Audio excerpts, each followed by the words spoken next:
win eventually.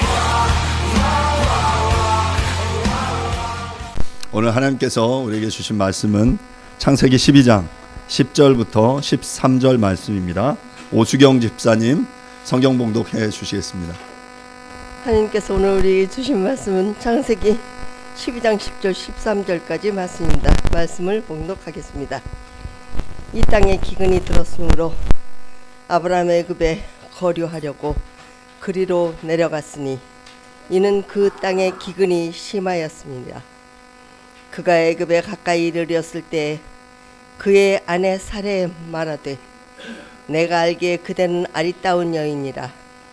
애굽 사람이 그대를 볼 때에 이르기를 이는 그의 아내라 하여 나는 죽이고 그대는 살리니 원하건대 그대는 나의 누이라 하라.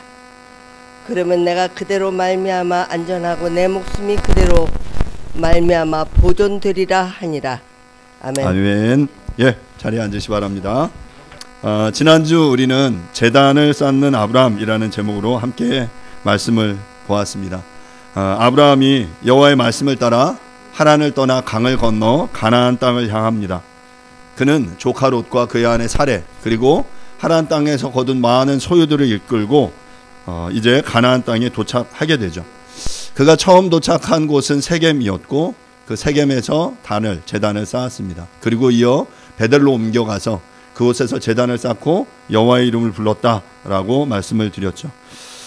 제단을 쌓는다는 것은 하나님을 예배하는 행위이고 여호와의 이름을 부른다는 것은 기도와 간구로 하나님과의 깊은 관계를, 깊은 교제를 누리고 그분의 이름을 선포한다라는 그런 의미라고 말씀을 드렸습니다. 자, 그리고 나서 그들은 계속 이제 남방으로 이동했다라고 이야기를 하죠. 그들은 이제 오늘 본문 속에서 보면 네게브를 거쳐 애굽을 향하게 되는데요. 원래 오늘 본문은 창세기 12장 10절부터 20절까지 말씀이에요. 그래서 이 말씀을 통해서 아브라함의 속임을 통해서도 역사하시는 하나님이라는 제목으로 여러분들과 함께 말씀을 나누도록 하겠습니다. 오늘 본문은 우리가 믿음의 조상이라고 알고 있는 아브라함이 속임 가운데 그럼에도 불구하고 하나님께서 신실하게 나타나셨던 것의 이야기입니다. 아브라함은 하나님의 부르심을 받고 가나안 땅을 향해서 떠나가게 되죠. 그래서 세겜에 이르고 베델로 옮기고 그곳에 있었지만 하지만 그곳에서 현실적인 문제, 기근의 문제를 만나게 됩니다. 그리고 그 기근을 피하기 위해, 그 기근에서 살아남기 위해 애굽으로 떠나는 결정을 하게 되고, 저는 이 본문을 보면서 어찌 보면 아브라함이 기근을 피해 애굽을 향한 그 선택이 잘못된 선택인가 아니면 최선의 선택인가 생각을 해보게 돼요. 그런데 생각해보면 그것은 어찌 보면 올바른 선택이었다, 필요한 선택이었다라는 생각을 해보게 됩니다. 하지만 그곳에서 자신의 아내 사레를 누이라고 속이는 사건이 발생하게 됩니다. 이 이야기는 우리의 신앙 여정 가운데서 만나는 시험과 연약함, 또한 그 가운데서도 역사하시는 하나님의 이야기를 우리에게 들려줍니다. 먼저 10절 말씀을 함께 좀 보겠습니다. 제가 10절을 읽겠습니다. 그 땅에 기근이 들었으므로 아브라함이 애굽에 거류하려고 그리로 내려갔으니 이는 그 땅에 기근이 심하였음이라. 여러분, 여기서 그 땅이 어디입니까? 가나안 땅이에요. 그들이 머물렀던 세겜과 베델 그리고 네게브 가나안에 머물렀던 그들의 그곳, 그 땅에 지금 기근이 발생했다라고 이야기를 하죠. 분명하게 애굽으로 왜 내려갔는지를 10절은 우리에게 설명합니다. 기근 때문이었습니다. 하나님께서 가라고 한 땅은 가나안이었는데 지금 가나안 땅에 기근이 심하게 생겨서 문제가 발생하는 거예요. 우리에게도 이런 상황들이 항상 발생해요. 하나님이 무언가 우리에게 하라고 분명히 말씀하셨는데, 그래서 만사 형통하면 좋겠는데 하나님이 하라고 한 그 일을 했는데, 하나님이 가라고 한 그 땅에 갔는데 현실적으로 우리에게 기근이 닥쳐온다라는 것이죠. 기근이 없으면 좋겠어요. 그렇지 않습니까? 하나님이 하라고 한 거 했는데, 순종했는데 아무 문제 없이 그 일들이 잘 이루어졌다라고 말하면 우리가 너무 해피하지 않습니까? 아무 갈등과 문제가 없지 않아요? 그런데 이게 현실이에요. 하나님이 하라는 그 일을 했고 하나님이 가라는 그 가나안 땅을 향해 갔는데 그들에게는 기근이라는 현실적인 어려움이 닥쳐온다라는 것이죠. 그리고 그 현실적인 문제 앞에 그들은 고민합니다. 그리고 그 문제를 해결하기 위해 어떤 선택을 하게 되죠. 오늘 본문에서 어떤 선택을 해요? 기근을 피해서 애굽으로 내려갔다. 애굽으로 갔다라고 본문은 이야기해요. 왜 애굽으로 갔을까요? 왜 기근을 피해 애굽으로 갔을까요? 이 문제는 어떻게 보면 단순합니다. 우리가 이제 이후에 요셉의 사건에서도 보지만 그 당시 이제 요셉의 사건에서도 뭐 7년 기근, 이 흉년이 들잖아요. 그때 온 땅에 기근이 들었을 때 사람들이 다 애굽으로 가는데 그 이유는 애굽 땅은 아마 나일강과 인접한 그곳이 아마 곡식이 풍부했다라고 생각이 돼요. 다른 곳보다 곡식이 풍부했기 때문에 다른 곳에 기근이 들어서 지금 다 살 수 없었는데 애굽에 가면 살 수 있다. 애굽에 가면 먹을 것을 얻을 수 있다. 애굽에 가면 이 기근이라는 현실적인 이 문제를 극복할 수 있다라는 판단을 했기 때문이죠. 그래서 지금 이 아브라함은 가족들이 이끌고 지금 애굽을 향해 내려간 것입니다. 저는 이 본문의 말씀을 통해서 우리의 현실의 문제를 돌아보게 됩니다. 우리 인생에도 이러한 기근이, 이러한 현실적인 어려운 문제가 찾아오지 않으면 좋겠는데 언제든지 우리에게도 이런 문제가 닥쳐올 수 있습니다.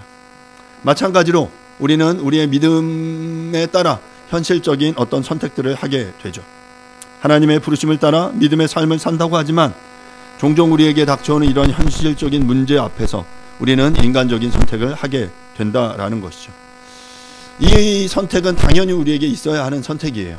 그리고 앞서 말씀드린 대로 어찌 보면 애굽으로 내려간다라는 그 선택 자체는 큰 문제가 되지 않는 선택이었을 겁니다. 하지만 그 선택 과정에서 무언가 또 다른 선택을 하게 되죠. 아브라함은 잘못된 속임이라는 방법을 선택하게 되는데요. 오늘 보면 10절부터 13절 말씀입니다. 10절부터 13절 제가 읽겠습니다. 그가 애굽에 가까이 이르렀을 때 그의 아내 사레에게 말하되 내가 알기에 그대는 아리따운 여인이라. 애굽 사람이 그대를 볼 때에 이르기를 이는 그의 아내라 하여 나는 죽이고 그대는 살리리니 원하건대 그대는 나의 누이라 하라. 그러면 내가 그대로 말미암아 안전하고 내 목숨이 그대로 말미암아 보존되리라 하니라. 우리는 완성된 모습의 그 믿음의 조상 아브라함을 보지만 아브라함이 되기까지 수많은 사건과 사고를 거쳐서 그의 신앙이 이루어졌음을 우리는 기억해야 합니다. 어찌 보면 오늘의 사건도 그 중에 하나입니다. 어찌 보면 그 연약했던 그의 모습, 아직 완성되지 않은 그의 그 믿음의 모습을 우리는 오늘 보게 되는데요. 자, 지금 그 애굽 땅을 향해 내려가면서 아브라함에게 있어서 걱정은 뭐였냐면 자기의 아내의 아리따움이었어요. 네. 아내가 너무 아름다워요. 그래서 여기 본문에 보세요. 내가 알기에 그대는 아리따운 여인이라. 그래서 애굽에 가면 그곳의 사람들이 그대로 말미암아 나는 죽이고 그대는 살릴 거다라고 이야기를 하는 거죠. 그래서 어떻게 하면 이 자기가 죽지 않고 또 이 문제를 해결할 수 있을까 고민하다가 생각해낸 잔꾀가 바로 자신의 아내를 누이라고 속이는 거였어요. 그대는 나의 누이라 하라. 그러면 내가 그대로 말미암아 안전하고 내 목숨이 보존될 거다. 내가 살아남을 수 있어. 지금 어떻게 보면 이 본문 속에서 아브라함은 그 아내보다 자기의 안전이 더 우선이었던 모습입니다. 여러분 비겁하지 않습니까?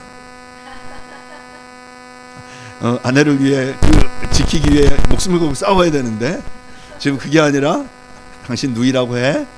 그래야 내가 살 거야. 라고 말하는 것이 지금 아브라함의 모습입니다. 지금 어찌 보면 이 두려움에 압도된 거예요. 글쎄요, 아마 뭐 사례가 아름답지 않았다면 이런 고민조차 하지 않았을 수 있는데 불행히도 사례는 너무 아름다웠다고 이야기를 해요. 그런데 이제 질문이 또 있죠. 여러분, 이 당시 사례의 나이가 몇 살이었죠?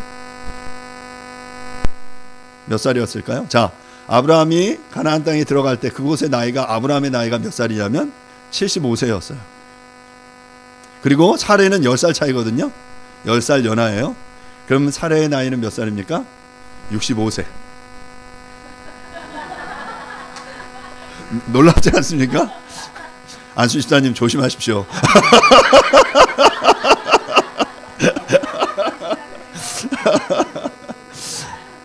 예, 지금 그러니까 지금 65세, 뭐 이게 아주 정확하지는 않지만 최소한 60대 이상은 넘은 나이예요. 그 나이에 그 여인을 보고 지금 아리따다라고 이야기를 하고 있는 거죠. 이 아리따움은 과연 어떤 의미였을까? 뭐 그것이 사례가 가진 어떤 나이가 들어도 그 미모를 잃지 않는 그 싱싱한 피부와 그 외모를 유지한 그 어떤 방식일 수도 있지만, 하지만 뭐 지금의 아름다움이라는 기준, 현대의 아름다움이라는 기준을 그 당대에 똑같이 적용할 수는 없다라고 생각합니다. 어찌 보면 우리의 문화는 관능성과 성적인 매력, 외모의 젊음으로 아름다움을 평가하지만, 여기서 사용된 아름다움이라는 표현은 창세기 41장 2절에 이 표현이 사용되는데요. 훌륭한 암소를 묘사하는데 그 아름답다라는 표현이 창세기 41장 2절에도 사용이 돼요. 따라서 우리는 사례가 젊음의 아름다움을 유지했다라고도 볼 수 있고, 그녀의 품위와 태도, 표정 등이 사람들의 이목을 끌 정도로 아주 매력적이었다라고도 생각할 수 있습니다. 그리고 또 하나는 그 당시의 수명이 지금보다는 훨씬 길었기 때문에 65세 정도면 아주 젊음이라고 여겨지는 그런 나이였다라고도 볼 수 있겠죠. 자, 어찌됐건 지금 사례가 너무 아름답기 때문에 걱정이 된 이 아브라함은 인간적인 방법을 선택하는데, 그건 속임이라는 방법이었어요. 당신 나의 아내라고 말하지 말고 뭐라고? 누이라고 해라, 시스터라고 이야기해라 라고 말하는 거예요. 자, 그런데 이 말에는 절반의 진실이 담겨 있는데, 창세기 20장 12절에도 이런 내용이 등장합니다. 창세기 20장 12절에 보면 똑같이 이제 아비멜렉 앞에서 이 똑같은 속임, 거짓말을 하는 장면인데요. 또 그는 정말로 나의 이복 누이로서 내 아내가 되었음이니라. 그러니까 사례를 소개하면서 아비멜렉에게 사례가 나의 진짜 이복 누이다라고 말하는 거예요. 여러분, 이복 누이라는 말은 뭐예요? 아빠는 같지만 엄마는 다른. 그러면 이제 데라가 그 아내가 여럿 있었고 그 중에 하나가 이제 사례를 낳았다라는 것이죠. 그러니까 성경의 이 진술이 진실인지 성경 자체에서는 대답을 제공하진 않아요. 그러니까 사례의 어머니와 아버지가 누구인지 성경은 말하지 않아요. 그러니까 실제로 이 말대로 이복 누이일 가능성도 약간 존재합니다. 하지만 또 하나는 당시의 어떤 문화적 표현으로 가족 관계를 좀 더 넓게 표현할 때 누이다라는 표현을 사용하기도 해요. 스피저라는 학자가 당시의 그 누지 문서에서 이러한 관습에 대해서 또 하나 어떤 근거를 제공하는데요. 당시 하란 지역, 그러니까 아브라함이 그 이전에 살던 하란이라는 지역의 상류층 사회에 존재했던 결혼 풍습인데요. 이 관습에 따르면 아내는 남편에 의해 그의 여동생으로 입양될 수 있었습니다. 그러니까 결혼을 하면서 아내를 자기의 여동생으로 입양하는 풍습이 그 당시에 하란 땅에 존재했다는 거죠. 또한 여자가 형제에게 결혼을 위해 주어질 경우에 법적으로 그 여자는 남편의 여동생이 됩니다. 그러니까 예를 들면 라반이 리브가를 이삭에게 준 경우가 될 수 있죠. 라반이 리브가를 이삭에게 준 경우. 그러니까 형제들 그 당시에는 근친 결혼이 빈번했거든요. 그 관계 속에서 이런 이상한 결혼 풍속이 이 하란이라는 지역에 있었어요. 그래서 그 아내를 삼으면서 그 아내를 그 딸로 양자로 입양하는 이러한 풍습들이 있었기 때문에, 여동생으로 입양하는 그런 일들이 있었기 때문에 아브라함이 어찌 보면 그 땅에서 하란 땅에서 살면서 하란의 관습에 노출되어서 그 문화를 이렇게 차용했다라고도 해석할 수 있죠. 여기서 아브라함은 자신의 안전을 위해서 아내인 사례를 희생하는 것처럼 보입니다. 하나님은 사례를 통해 아브라함에게 자식을 주실 것을 약속하셨는데 아브라함은 지금 사례를 위기에 처하도록 내어주는 것입니다. 이 모습 속에서 아직 우리는 이 아브라함의 신앙이 완전하지 못했다. 아직 여전히 그 부족한 수준 가운데 있다라는 사실을 우리는 보게 되죠. 그런데 여기서 우리가 주목해야 할 것은 무엇입니까? 바로 이 아브라함의 믿음이 아직 완전하지 않은 그 연약한 상태에 있지만 그럼에도 불구하고 하나님께서는 신실하게 그 아브라함과 사례를 보호하셨다라는 사실입니다. 어떻게 역사하시냐면 큰 재앙을 통해 그것 가운데 역사하시죠. 이런 아브라함의 모습이 우리의 모습입니다. 삶의 여러 가지 문제와 위기, 어려움들 속에서 우리는 믿음의 연약함으로 우리의 믿음이 완전하지 않음으로 하나님의 약속을 신뢰하지 못하고 인간적인 선택을 하고 또 인간적인 선택 속에 또 하나 우리의 속임과 우리의 그 잘못된 어떤 경험들을 투영해서 잘못된 선택들을 하는 그 상황 속에서 바로 하나님께서는 우리의 연약함에도 불구하고 신실하십니다. 아브라함의 이 속임 속에서도 하나님의 섭리는 여전히 진행되고 있는 것이죠. 이 이후의 상황은 이렇게 진행됩니다. 14절부터 17절입니다. 아브라함이 애굽에 이르렀을 때에 애굽 사람들이 그 여인의 심히 아리따움을 보았고 바로의 고관들도 그를 보고 바로 앞에서 칭찬함으로 그 여인을 바로의 궁으로 이끌어 들인지라. 이에 바로가 그로 말미암아 아브라함을 후대함으로 아브라함이 양과 소와 노비와 암수나기와 낙타를 얻었더라. 여호와께서 아브라함의 아내 사레의 일로 바로와 그 집에 큰 재앙을 내리신지라. 여러분 놀랍지 않습니까? 아브라함이 예상한 대로 바로 그 일이 발생을 해요. 그곳에 이르렀더니 애굽 사람들이 사례를 보고 그 아름다움에 반했습니다. 놀랐어요. 그리고 그 일이 왕궁에까지도 퍼졌어요. 바로의 고관들이 모여서 막 수덕수덕 하고 있는 거예요. 야, 저기 저 왔는데 저 여인이 너무 아름다워. 그랬더니 이제 바로가 듣고 야, 너 무슨 얘기야? 그랬더니 막 얘기했겠죠. 저기에 지금 이주민이 하나 가족이 들어왔는데 그 아내가 글쎄요 너무 예뻐요. 막 했더니 바로가 궁금했죠. 당장 끌고 와, 데려와 했더니 궁으로 이끌고 온 거죠. 그랬더니 봤는데 어때요? 예뻐요. 이게 문제였어요. 예뻐요. 자, 그렇게 예쁘고 끝나면 되는데 이제 바로가 어떻게 합니까? 이 예쁘니까 나의 아내로 삼아야 되겠다. 나의 후궁으로 삼아야 되겠다. 하고 물어봤더니 누이라는 거죠. 그럼 잘 됐다. 끌고 와라. 그리고 지창금을 엄청나게 줍니다. 아브라함을 후대함으로 양과 소와 노비와 암수나귀와 낙타. 그 당시에 아마 줄 수 있는 엄청난 양의 그 지참금을 그에게 주었던 것 같습니다.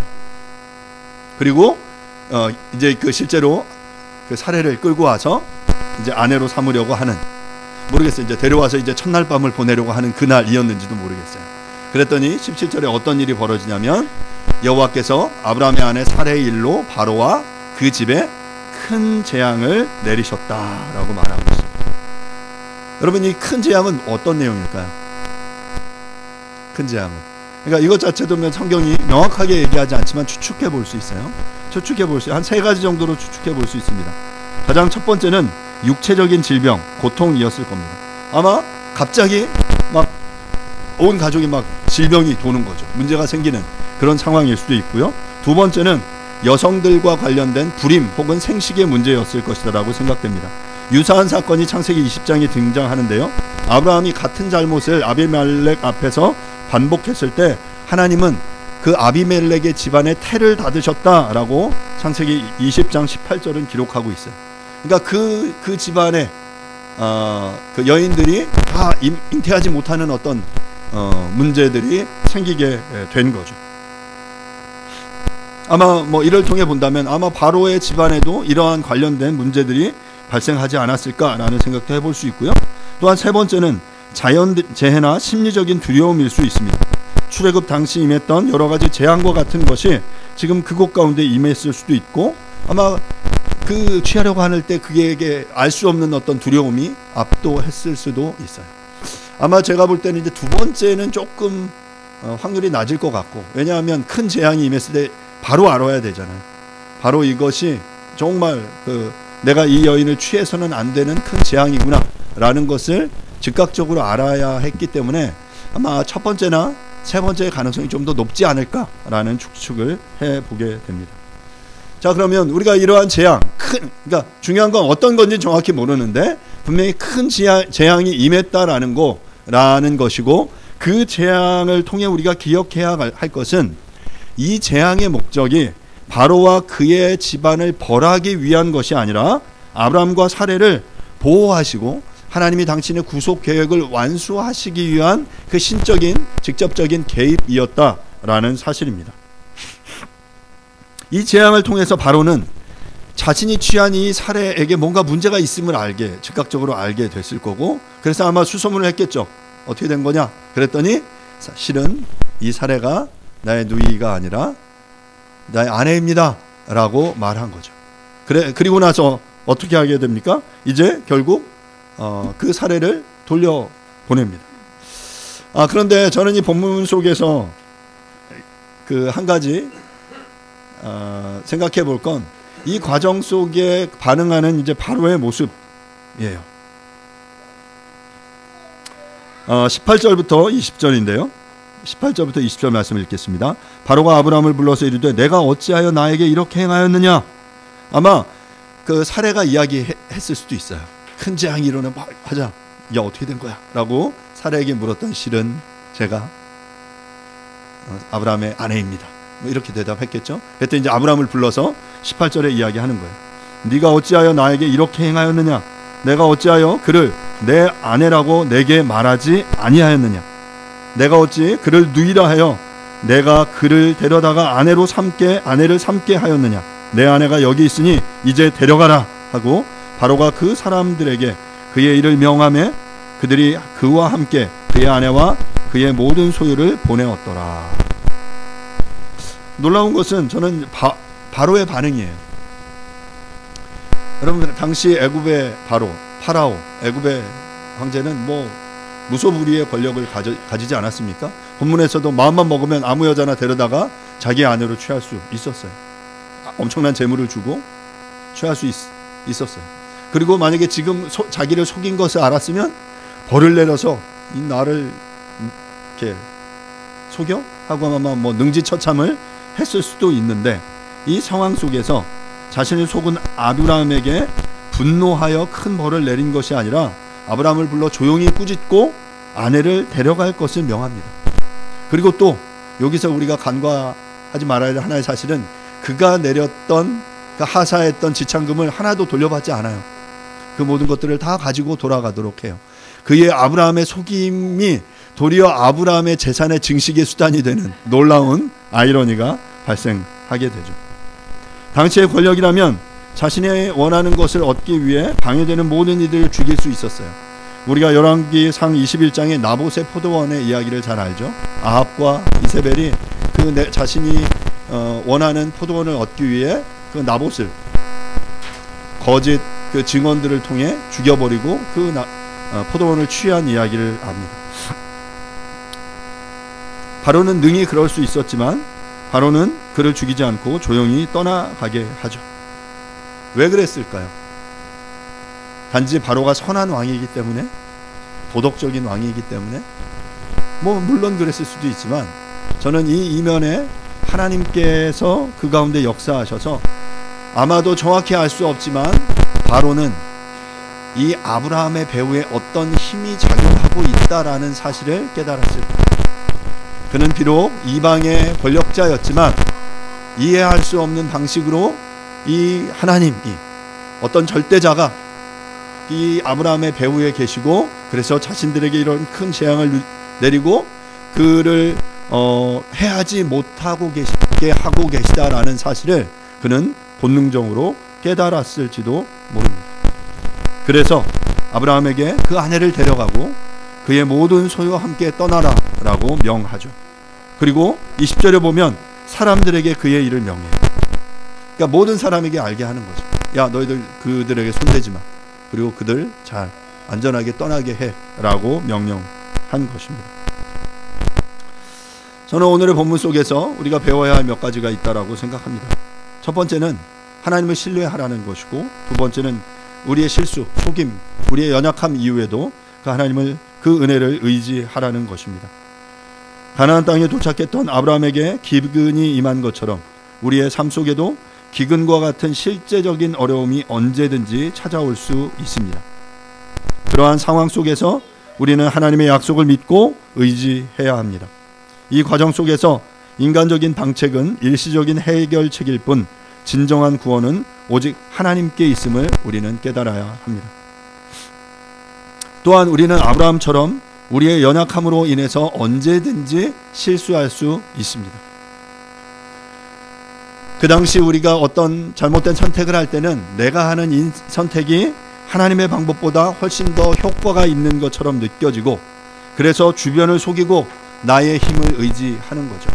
그리고 그 당시에는 그게 훨씬 더 강력해 보이고 그게 더 좋은 방법이라고 생각합니다. 하지만 결과적으로 이것은 실패로 끝을 맺습니다. 그런데 놀라운 것은 바로 이러한 속임, 실패, 우리의 연약함에도 불구하고 하나님께서는 우리에게 은혜를 베푸신다라는 사실이죠. 왜 그렇습니까? 하나님 신실하시기 때문입니다. 하나님은 그에게 약속하셨죠. 아브라함, 너를 통해 그 너희 여인의 이 후손, 이 자손을 통해 내가 큰 민족을 이루겠다. 그리고 너에게 복을 허락하겠다. 그리고 그것을 통해서 모든 민족이, 모든 열방이 복을 얻게 하겠다. 너로 하여금 복의 근원이 되게 하겠다 라고 약속하신 그 약속을 하나님 이루셔야 하기 때문에 지금 그 실패와 연약함에도 불구하고 그의 삶을 이끄시고 그의 삶을 그 구속의 계획 가운데로 다시금 돌이키고 계시는 것입니다. 사랑하는 여러분, 하나님께서 우리의 삶 가운데 그렇게 역사하십니다. 하나님 신실하셔서 우리를 부르시고, 우리는 그 하나님의 구원의 여정 속에 우리의 믿음이 완전하지 않기 때문에 지금 오늘 본문의 아브라함처럼 우리는 언제든지 실수할 수 있습니다. 하지만 그 실수 가운데도 하나님께서는 신실하시고 우리의 삶을 이끄시고 그 연약함 가운데도 우리를 돌이킬 수 있다라는 사실을 우리 모두 기억할 수 있기를 간절히 바랍니다. 말씀을 마무리하겠습니다. 오늘 본문은 아브라함의 속임을 통해서도 하나님께서는 당신의 구원의 계획을 이루시고 성취하신다라는 것을 우리에게 보여줍니다. 뿐만 아니라 우리 하나님께서는 우리의 연약함과 실패 속에서도 신실하게 역사하신다라는 사실을 우리는 마땅히 기억해야 합니다. 아브라함의 모습 속에서 우리를 발견합니다. 아브라함의 실수는 우리의 모습을 비춥니다. 우리의 삶 가운데 닥쳐오는 현실적인 이 기근 앞에서 우리는 때로 잘못된 선택을 합니다.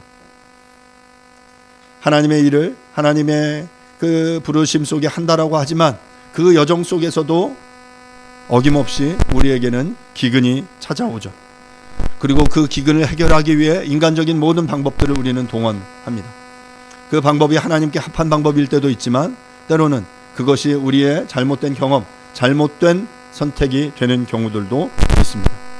하지만 그러함에도 불구하고 그러한 우리의 연약함, 우리의 속임, 우리의 잘못된 선택에서도 하나님께서는 신실하심을 우리 모두는 기억할 수 있기를 간절히 바랍니다. 그 가운데서도 하나님은 역사하셔서 우리의 희망이 되십니다. 거듭 말씀드리지만 우리는 연약하지만 하나님은 강하십니다. 우리는 부족하지만 하나님은 부하십니다. 우리는 어리석지만 우리 하나님은 지혜가 충만하십니다. 그렇기에 하나님께서는 우리의 연약함과 부족함을 통해서도 그의 약속을 능히 이루어 가신다라는 사실을 기억할 수 있기를 바랍니다. 사랑하는 여러분, 우리의 삶 속에 시험과 어려움이 닥칠 때 아브라함의 이야기를 기억합시다. 우리의 연약함에도 불구하고 우리를 은혜로 붙드시는 하나님을 신뢰하며 그분께 우리의 모든 것들을 맡기는 믿음의 사람이 될 수 있기를 간절히 바랍니다. 이 시간 함께 말씀을 생각하시면서 하나님, 우리의 현실 속에 우리에게 닥쳐오는 기근 앞에 하나님 우리가 어떻게 반응합니까? 우리가 쓰러지고 넘어지는 그 순간에도 하나님께서 신실하게 우리를 이끄시고 역사하심을 믿습니다. 하나님의 그 일하심, 역사하심을 누리며 우리의 믿음이 자라나고 하나님을 향해 한 걸음 한 걸음 더 나아가는 우리들이 될 수 있도록 도와주십시오라고 이 시간 함께 조용하게 기도하죠. 기도하겠습니다. 하나님 은혜를 구합니다.